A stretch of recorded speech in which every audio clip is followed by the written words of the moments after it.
Hello everyone, my name is Teacher Lena and welcome to my channel. I'm an online teacher and on my channel I like to help other teachers to build their online teaching careers. So I talk about companies that I've worked for, things I use in my classroom, and things that have worked for me. So if you're interested in any of that, please go ahead and subscribe to my channel. I put out videos regularly. And in this video, I wanted to talk to you about the mistakes that I made as an OutSchool teacher.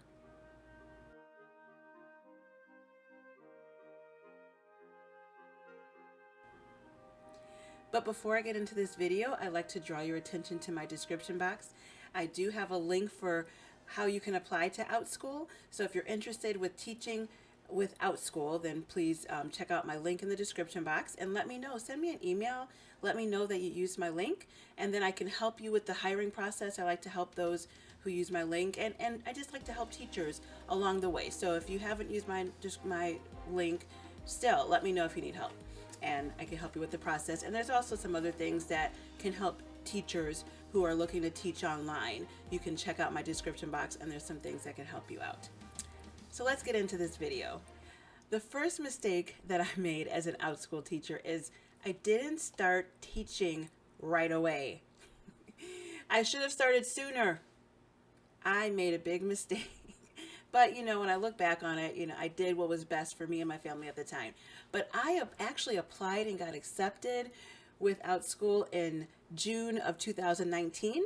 And I was also just starting my whole full-time online teaching, career. I was doing it part-time, but then I moved into doing it full-time. So I was really trying to focus on teaching my ESL classes and building up my classes and my students and all of that. So the opportunity of teaching with OutSchool was there too, but it was kind of like it was splitting me too thin. I was just feeling like I wasn't really able to focus on it too much. And when I first posted my first class, it didn't really get noticed or much attention. So I just felt like I was putting too much energy into OutSchool and trying to do other things too. So I just put OutSchool on the back burner for a little bit. And when I did that, soon after, unfortunately, we entered the pandemic, and many teachers, a few months later, started to teach on OutSchool, and they were getting a lot of attention on OutSchool, and I didn't realize that things were starting to increase. All of the traffic from students, and new teachers are being hired. I didn't realize just how much things were starting to get going on OutSchool right away. So until I started looking or seeing in Facebook groups that people were getting a lot of attention and teachers were building up their businesses and classes. And so that's when I popped back up over to OutSchool. It was the right time. I was ready then, and I had enough time and attention to devote to creating classes. And so I started really teaching in June of 2020. So that's when I posted, or actually July of 2020. That's when I posted another class and I started getting students. And from there, it's history. It's been wonderful since then. But yeah, I didn't start soon enough teaching on OutSchool. And this is my first full year. I'm almost to full year of posting classes and actually getting students. So I don't know what the trends are going to be, but it's been really good this year. But this has been a strange year. We will see what happens, and I just hope for the best. It's been wonderful so far, but everyone's experience has been different. You get your ups and your downs with your students, and you'll learn as you go what works for you. So another mistake that I made working with OutSchool is that for my ongoing classes, which are the classes that I tend to teach, because with my age group, parents just love the ongoing classes. They can sign up their kid and then just let them stay and be, content in the class. So with those classes, you should really keep them scheduled for at least 6 weeks, which is what OutSchool suggests, but even more, because especially around the holidays, parents want to see, are you going to be taking time off? And you could take a break for a week or two if you need to, especially around Christmas. And then you can continue after that break is over. So parents want to know this. I was starting to get parents question me, asking me, what are your plans? How far out do you plan on teaching your class? Are you going to be taking a break? So if you keep it scheduled, a month or two out in advance, then parents can see it. And also, parents who are looking at your class will know what to expect. If they just see like 2 weeks left of classes and you really intend on doing 2 months, well, they don't know that and they might not think that this is a class for them. So it's good to keep those schedules scheduled out far in advance so parents can see. Another mistake that I made working with OutSchool is communicating with the parents. Now, I know as a parent and as a classroom teacher that communication is not very easy. You really gotta work hard at getting a message across, because some parents are going to see it this place and some parents will see it this place, and some parents are just going to kind of quickly scan through stuff and they might not get all the details the first time you send them a message, especially if there's a lot of details in there.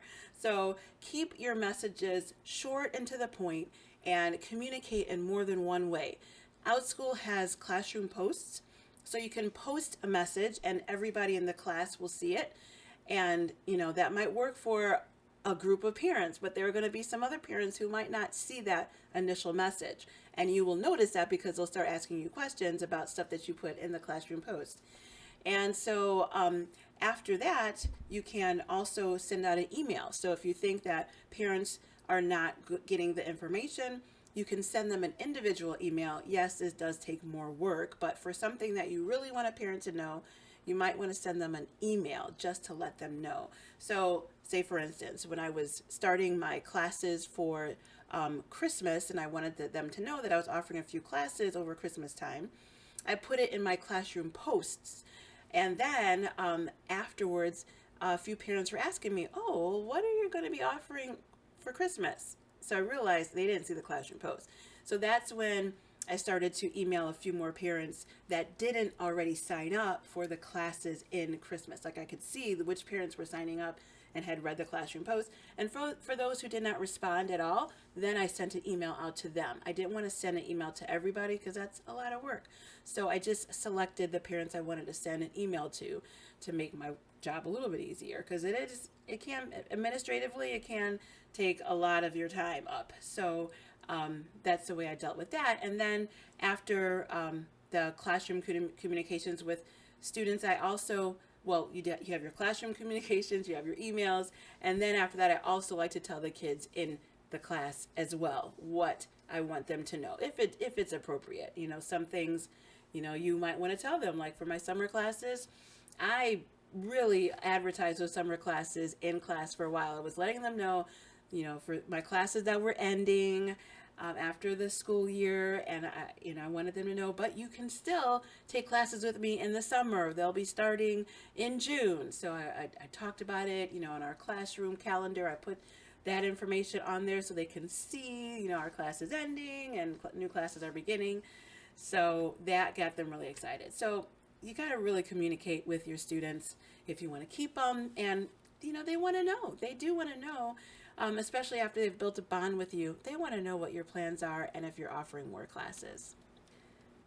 Another mistake that I made as an OutSchool teacher was that I would try to offer as many classes and sections as I possibly could at the beginning, and just to see, who would sign up when. And that is a good strategy, but you got to do it in moderation. Like maybe offer if you have one class, offer a section in the morning and the afternoon or evening,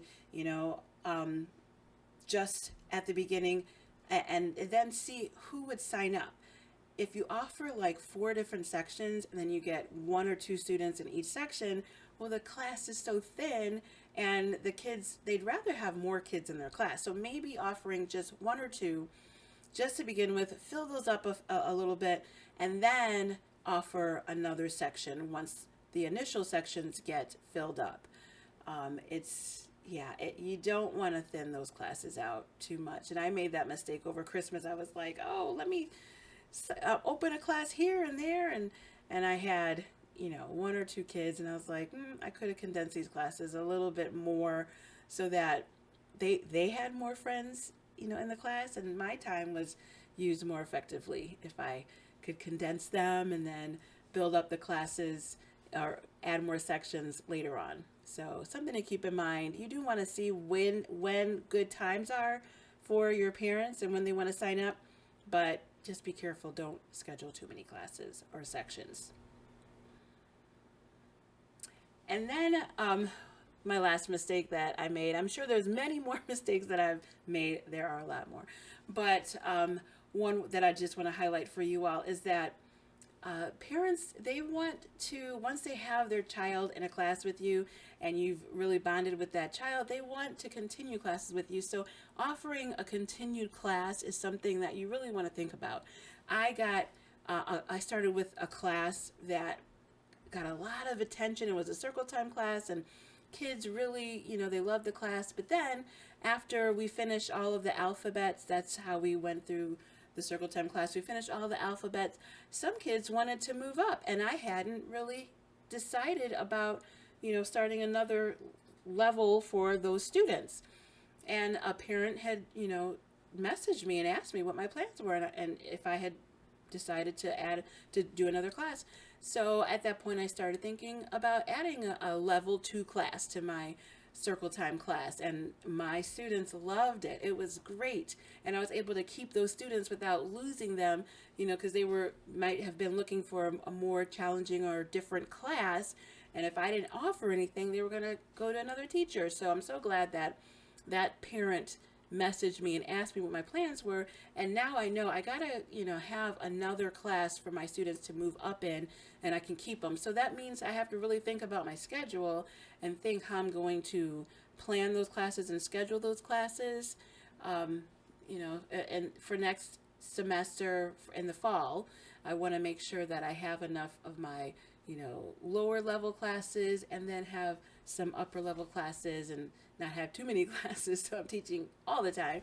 But I'm going to have to think more about how to plan those classes, but allowing my students to be able to move up with me, and I can have more time with those students and parents who want to choose me as a teacher. So think about that. How do you want your classes to progress? What class do you want to offer next for your students? And start planning for it.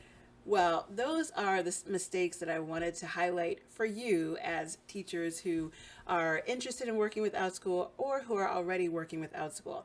Like I said before, I know there's a lot more mistakes that I have made, but I don't have enough time in a day to go through all of them, and maybe I'll make another video about other mistakes that I made. But those are just a few important ones. And if you are interested in signing up for OutSchool and teaching with them, please remember my link is in my description box, so you can check it out. Let me know if you have used my link, and I would love to help you with the process. And thanks for watching this video. If you thought that there was anything helpful in this video, I would really appreciate it if you can give it a like. And thanks for watching. Have a great day. I'll see you in the next video. Bye.